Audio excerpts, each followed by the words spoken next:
Hello everyone, welcome to the lecture number 48 of this NPTEL lecture series on charging infrastructure, and today we will discuss about AC charging systems, primarily the type 2, or one can also do using the CCS2 vehicle inlet connector as well.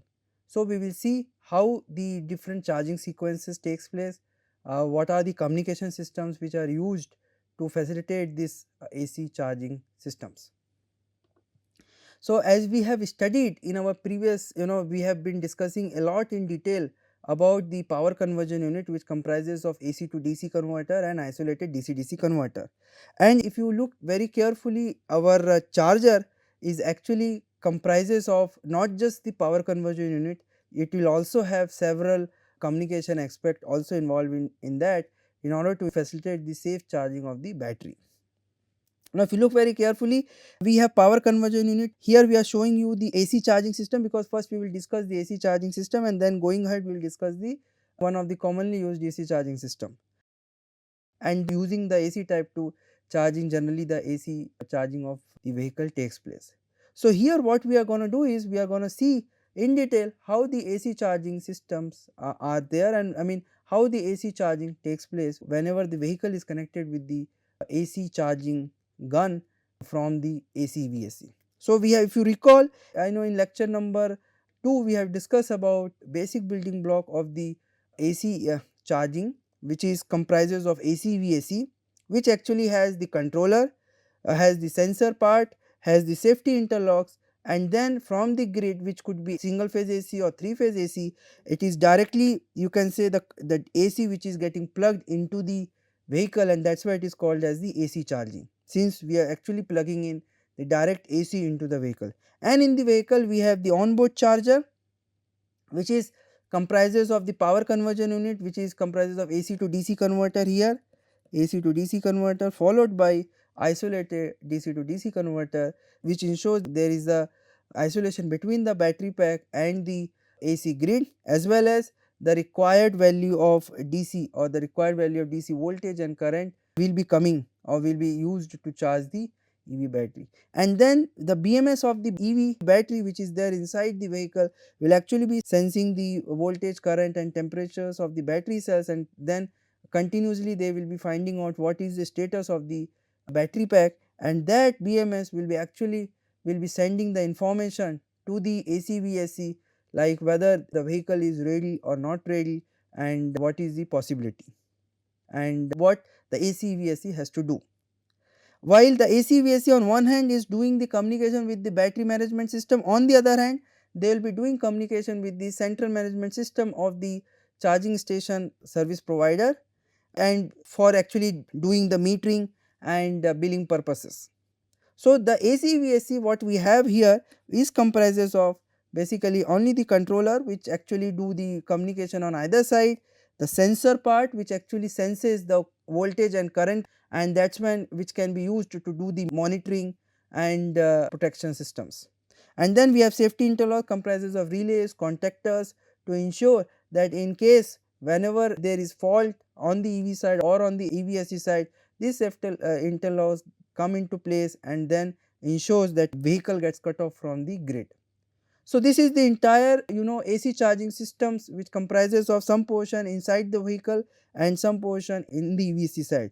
And if you recall, EVSC means electric vehicle supply equipment we are talking about.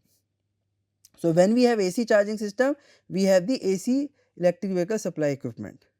Now, if you look very carefully, since the power conversion is taking place inside the vehicle itself using this onboard charger, so they can control the whatever the voltage and current which is being coming at the output of the isolated DC-DC converter. So, in this particular charging system, AC charging system, since the power conversion is taking place inside the vehicle, and this power conversion unit is the only thing which is actually controlling the required voltage and current at its output. So, that is when you do not have to send a lot of information to the EVSC. You just have to send maybe the shutdown indicator or maybe the start indicator, depending upon how much amount of current the ACVSC can allow at that particular moment of time. So, since the power conversion is taking place inside the vehicle, So that means a lot of controlling is taking place inside the vehicle. So not too much of a data need to be sent from the vehicle to the EVSE. So that's when we did not require high level communication. It can be done using the low level communication, which is done using the, which is primarily done using the PWM based low level communication. And this communication takes place over the, this takes place over the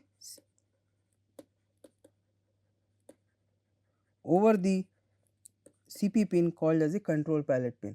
Now we have already discussed these things, I mean some of the things in the lecture number 4, but still it is good to recap those things so that for us to have the smooth understanding of the concept. Now in AC type 2 charger, if you look very carefully, we have the charger plug in the, when you go to a charging station, or mostly generally people are putting this AC type 2 charger in their home. So that has the AC-VSC, which is the wall mounted unit, and then from the wall mounted unit you have the standard 5-meter cable which is coming out, and the end of that will have the charger plug which actually goes into the vehicle inlet connector, and that vehicle inlet connector has to be the, you can say the shape which is the similar as that of the charger plug, so that the form factor of the charger plug and the AC vehicle inlet connector must be such that they both get easily connected to each other. This charger plug gets easily goes into the vehicle inlet connector. So for the type 2 charger plug, for the type 2 AC charger plug, you require the AC type 2 vehicle inlet connector or vehicle inlet port where you will put the plug. Now in this case, as I mentioned, since most of the power conversion is taking place inside the vehicle, the communication is actually be doing using the PWM based communication, and that too it is happening over the control pilot pin. So if you look very carefully, it has the control pilot pin, it has the proximity pilot pin, it has L1, L2, L3 and neutral, which is actually this L1, L2, L3 and N are the pins which actually carries the power, or you can say that actually carries the AC power which is actually plugged in into the vehicle. Protective earth is for the protection systems and for the protection of the, if there is some fault happens or if there is some earth related fault, so this protective earth will become very handy for the safety of the user who is using it. And then we have the control palette where the communication takes place. As the name suggests, control palette, it is the pin through which the communication is actually taking place. And then we have the another pin which is the proximity palette. As the name suggests, it is the pin which actually detect whether the correct AC charger plug gets plugged in or not. On the other side, on the vehicle side, we have the vehicle inlet connector which is having the form factor similar to that of the type 2 AC charger plug. So the communication is taking place using the PWM based communication. This is not the PWM which is actually controlling the AC DC and DC DC converter. It is the communication which is dedicatedly taking place over the CP pin. However, the power part is coming through the L1, L2, L3 and N, and which will be connected to the converters after that. And there again the pulse in modulation is taking place to ensure the proper operation of those AC DC and DC DC converter. So here it is not this PWM is not there to control the power conversion unit. However, it is just there to do the communication between the AC VSC and the EV. Now if you see the PWM, any generalized PWM has some time where you have some non-zero value which is, let's say, defined as the T on, and for some time it is off. So this is, if you define this as TS period, if this is a PWM, I mean using this communication taking place. So what we have the TS, we have this T on period which is nothing but D times TS, and then we have the T off period which is nothing but 1 minus D TS period. And then we have the amplitude, let's say defined as the, let's say, V amplitude. So the EVSC and EV is doing this communication by changing this amplitude. So V amplitude is changed, is changed to actually send the information, required information. Similarly, one can also change the duty ratio to actually send some other information. If, let's say, if they wanted to send some information, they can either change the duty ratio or they can either change the V amplitude, and that will be detected on the other side, and then depending upon the magnitude of those V amplitude and duty ratio, they can then extract that data, what actually that data means.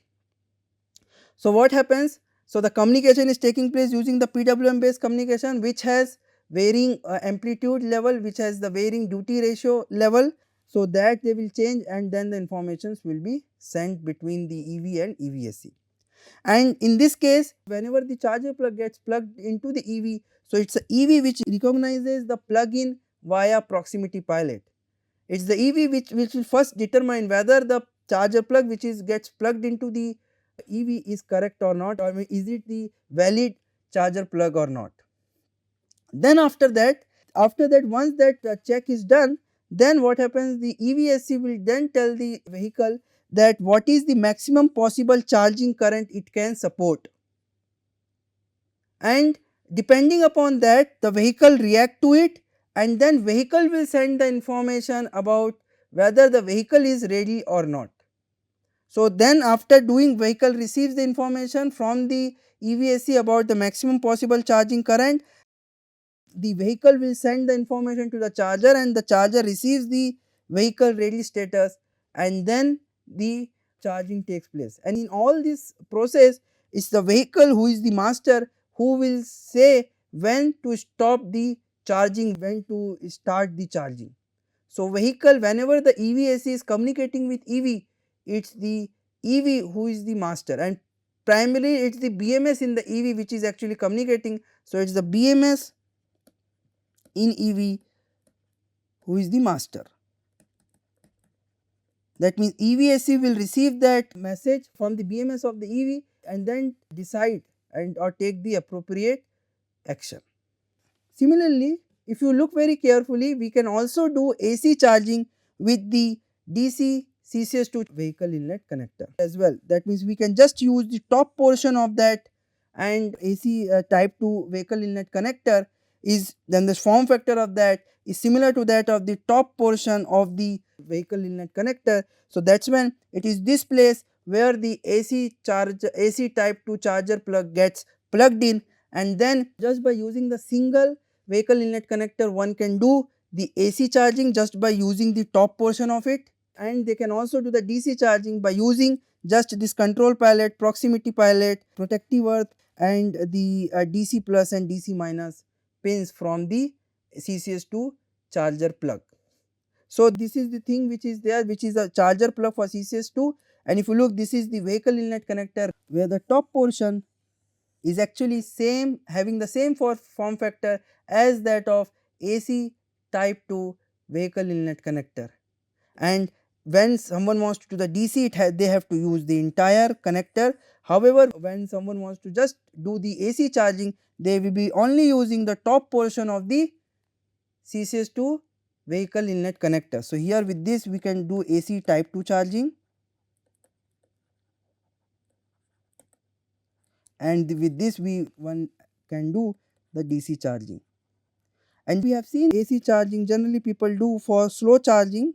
I mean, generally AC charging is been installed in the homes, and over the night one can charge the vehicle using AC charging. So AC charging is actually a kind of, you can say, actually a slow rate of charging which takes the overnight charging overnight to actually charge the vehicle battery. Similarly, the DC charging is actually the, using the DC charging one can do the charging at a faster rate, can do charging at faster rate is primary because the power level of DC charging is DC chargers are quite high. DC charging can do charging at higher power level. It is primary because the DC charging systems have the higher power levels, and that is why the power conversion is taking place outside the vehicle, because the size of power converters will be huge which cannot be put it on the vehicle. So this is what, we can use the top portion of the CCS2 vehicle inlet connector and can do the AC type 2 charging. They also follows the same thing, the same PWM based communication and proximity pilot to detect the correct charger plug which gets connected to the vehicle inlet connector. So let us try to see how the real charger gun and we will show you how the CCS2 vehicle inlet connector looks like and how the AC charging can be done using the DC CCS2 vehicle inlet connector. So if you see here we are showing you the actual AC type 2 charging gun. Along with that, here we are showing you the vehicle inlet connector for CCS2 charging system. Now if you look very carefully, this charging gun comprises of this standard 5-meter cable from the EVSE, and it comprises of the charging plug, which is the charger plug, which is the AC type 2 charger plug. Now if you look very carefully, it comprises of several pins going from PP proximity pilot, L1, L2, L3 neutral, protective earth, and our control pallet. If you look very carefully, this L1, L2, L3 neutral and protective earth, these are pins which are bigger in size, primarily because these are the pins from where the actual power is actually being flown from the EVSE to the EV. However, if you look, the proximity pilot pin and control pallet pins, they are smaller in size because they are responsible for the communication between the EV and EVSE. That is why it is not to be of or very larger in size. So that is why they are of smaller size. Now if you look very carefully in the vehicle inlet connector of, let us say, CCS2 charger, because this is the vehicle inlet connector which will be placed in your vehicle. Most of the 4-wheelers will have this CCS2, because using just single vehicle inlet connector we can do the AC charging just by using the top part of it, and we can also do the DC charging by just using our proximity pilot, control pilot, our protective earth and DC minus and DC plus pins. So here if you look very carefully, the shape of this AC type 2 charger plug and the top part of the CCS2 vehicle inlet connector is actually the same kind of shape is there, and so this can go and insert in this top part of the CCS2 vehicle inlet connector, and that is when we can also, just by using single vehicle inlet connector, we can do AC charging as well as the DC charging. So we are showing you here. If you look very carefully here, the charger gun goes with the AC type 2 charger plug, goes into the CCS2 vehicle inlet connector, the top portion of the CCS2 vehicle inlet connector, and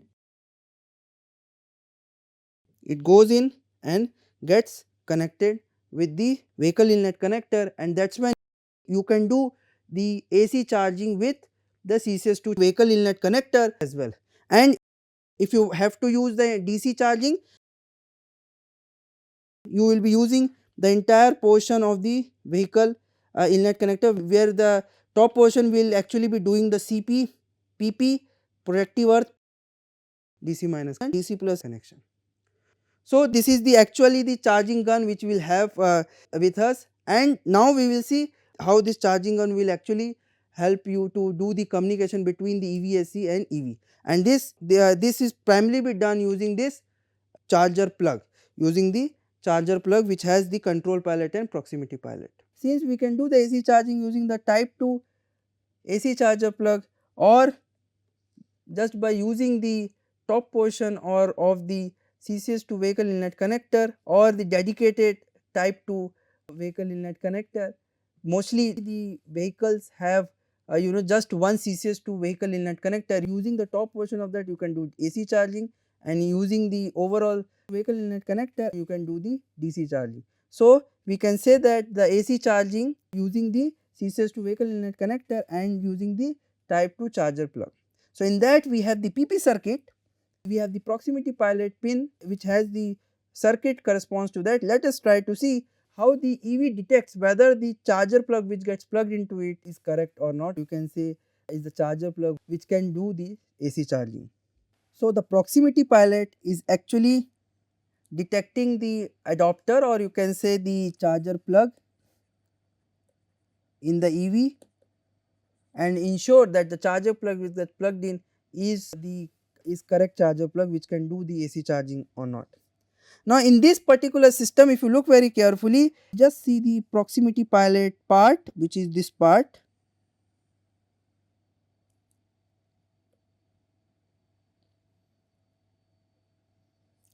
We are just seeing this part because control palette part is different. We will see what is those control palette part looks like, but first we will just see the proximity palette part. Now if you look very carefully, this is my vehicle inlet connector and this is my connector coming from the EVSE, or you can say that charger plug. In the charger plug we know that we have L1, L2, L3, neutral and protective earth, control palette, proximity palette, and we also have DC plus and DC minus. Since we are just doing AC charging, this part has no connection to be there, or there is no circuit associated with this part, so this part can be avoided. Since this is for the CCS2, that is why we are just showing this DC plus and DC minus as well. Now if you look very carefully, this particular part on one side it is the EVSE side, on the other side it is the vehicle side. On the EVSE side it has the R6 resistance, on the vehicle side it has the R5 resistance and R4 resistance, and they are actually getting powered from plus 5 volt, and it is this R6 value which tells that whether this particular this charging gun which has the charger plug which comes in and gets plugged into the vehicle inlet connector is the correct one or not, and it also determines what will be the maximum current rating of the plugged cable or the cable which gets plugged into the EV. Now it is this R6 value. So if we look very carefully, if R6 is having 100 ohm, that means it is the AC charging plug which can carry 63 ampere. If the R6 is 220 ohm, then it is basically the AC charger plug which can do 32 ampere. If it is having 680 ohm, then it can do AC charging with 20 ampere. And if it is the 1.5 kilo ohm or 1500 ohm, then it can do AC of 13 ampere, or it can do the CCS2 DC charging. If it depends upon this R6 value, which R6 will be there. Suppose if I am using the AC charger plug with the 32 ampere charging gun, then it will have the R6 value to be equal to 220 ohm, just a 220 ohm will be there. So let us see how the vehicle comes to know that it gets plugged in with the AC charger plug of 32 ampere or with the AC charger plug of 20 ampere having 680 ohm, or the AC 13 ampere plug or DC CCS to DC plug with 1500 ohm. Similarly, we can just write down here this particular tolerance ranges which tells the resistance between PP and PE, which is this is the PP and this ground is actually protective earth. So this we can say this is nothing but R6 value. Generally resistances have tolerance range, and if the resistance is within this tolerance range, then it will also define what will be the maximum current this particular charging gun can able to withstand, and indirectly it will define the conductor size or the dimensional cross section of the wire, what will be the cross sectional area of the wire conductor or the conductor through which the power flow is taking place. And then it will also define, because we have different R6 value, because of this R6 value, the value at this point will be different for different charger plug which gets plugged into the AC type 2 vehicle inlet connector. And these are the rated voltage which is been put. That means if you look very carefully for R6, if it is greater than 4500 ohm, then that means it is the error condition. That could be possible that your charger plug is not correct, or you can say it has some fault in that, or it is disconnected, or there is no charger plug which is actually connected, which indicate the voltage at this point, with respect to ground. So if this is the voltage at PP with respect to ground is greater than 4.37 volt.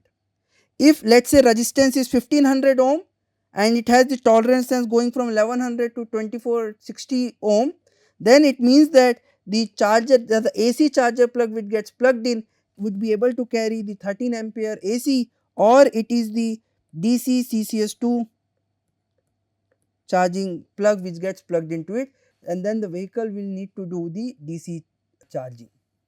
So this 1500 ohm which indicates this thing, this 13 ampere for the AC current, and this will lead to the conductor size of 1.5 mm square. This is I am talking about conductor size of L1, L2 and L3 for L1, L2, L3 pin, not the DC plus and DC minus pin, only for L1, L2, L3 pin, and that will corresponds to the rated voltage at the PP pin, I mean at this pin, you can say at this pin, to be equal to nothing but 3.87. Now let us see how this thing will take place, how we get this particular voltage. So let us take an example where we have R6 equal to, let us say, 1500 ohm. These are not there, only R6 value equal to 1500 ohm is there, which means the charging gun can support up to maximum of 13 ampere current. Now if you see in this circuit, if you see thus the PP part, so if you see this circuit what it looks like, so if you see this circuit what it looks like, we have this EVSE side, let us draw EVSE side. It has, from here it is coming, which is actually nothing but in pin which is coming over here. We have the in point, and from the in point we have the R6 which is coming over here, which is nothing but 1500 ohm, and this is going, and it is PP pin which is at this point we have reached. On the other side we have the PP pin, and what we have is here we will connect it to 5 volt plus 5 volt through the resistance R4 equal to 330 ohm, and we have, on the bottom side we will be having, through the R4 we will be having R5 which is 4700 ohm, and this is actually going into the in of controller inside the vehicle. So if you see, this is the controller for EVSE, this side is my EV, and this is the controller for EV. Now when you plug this charger plug, this is for, let us say, AC 13 ampere charger plug. When you plugged in, so you make this connection over here between these two PP pins, as a result of which when we try to see the voltage which is coming over here, let us define this voltage to be VPP. So we can then write my VPP, we can just do simple, resistor divider, which is nothing but 5 volt voltage which is coming over here, and this will be parallel of 1500 and 4700, parallel 4700 divided by 1500 parallel 4700 ohm plus 330 ohm. Now this will be actually equal to 5 volt into 1500 into 4700 divided by 1500 plus 4700 divided by 1500 into 4700 divided by 1500 plus 4700 plus 330. Now when you solve this thing, what we are going to get is, which is nothing but nearly about 3.87 volt. So this is what we will get at VPP pin. That is the same thing which is shown in this one, which is nothing but equal to 3.87 volt. Similarly, when you are plugging the vehicle with the 20 ampere AC plug, there the resistance R6 will be 680 ohm, and in real world, I mean in the real case scenario, it is going between 400 to 936 ohm, and the voltage which you get at proximity pilot pin is somewhere around 3.21 volt. Similarly, when you are using the charger plug with 32 ampere maximum current capacity, then you are having the R6 value, this value to be equal to, or this value to be equal to 220 ohm, and with that means, and where the actual resistance will be within the tolerance level going between 164 to 308, and that will correspond to the voltage at PP pin to be 1.94 volt, and the dimension, corresponding wire dimension will be 6 mm square. I mean we are talking about L1, L2, L3 wires, where actually the power is actually flowing through it. I mean sometimes you can also say, if you are using the same connector for same size connector for neutral as well, you can use the same cross section conductor size of the wire. Then you can also have the 63 ampere 3 phase, you know, when you are using all L1, L2, L3 which can do up to 63 ampere, that's when the resistance R6 value will be 100 ohm, and which has the tolerance range going between 80 to 140 ohm, and the conductor sizes between L1, L2, L3 and neutral will be 16 mm square cable. And how the EV will come to know? EV will come to know when they saw the voltage at PP pin to be equal to 1.14 volt. And finally, whenever the R6 is less than 60 ohm, then that is the error condition. That means whenever the voltage at PP pin is less than 0.76 volt, it is the error condition. That means there is some problem with the charger plug which gets plugged in. So this is by just changing the R6 value in the charger plug, the vehicle can able to identify that there is correct charger plug which gets plugged in, and they will also come to know what is the maximum current those charger plug can carry. That means they know what are their conductor sizes of L1, L2, L3 and N. So what we have understood in this, we have recap our understanding about the AC charging system. We have understood how vehicle identifies that the correct charger plug gets plugged in, and that is when the vehicle will then go and set up the PWM based communication over the CP line, and then can allow to do the AC charging through the power pins. So this is the first thing which happens whenever the charger gets plugged in through the PP pin. Vehicle identifies, or what you can say, they understand that the correct charger plug gets plugged in. And once that information is confirmed, that is just by sensing this voltage at PP pin. If it is within that voltage limits, I mean that will you can easily put that in the lookup table in the controller side, and once that is the vehicle will get immobilized, that means it will not move further, and that is when the communication gets set up through the CP pin. And then once the communication gets set up, the power flow will take place through the L1, L2, L3 and N pin. So we will see how the PWM based communication gets set up and through the CP pin in the next lecture. Thank you very much for patiently listening to this lecture.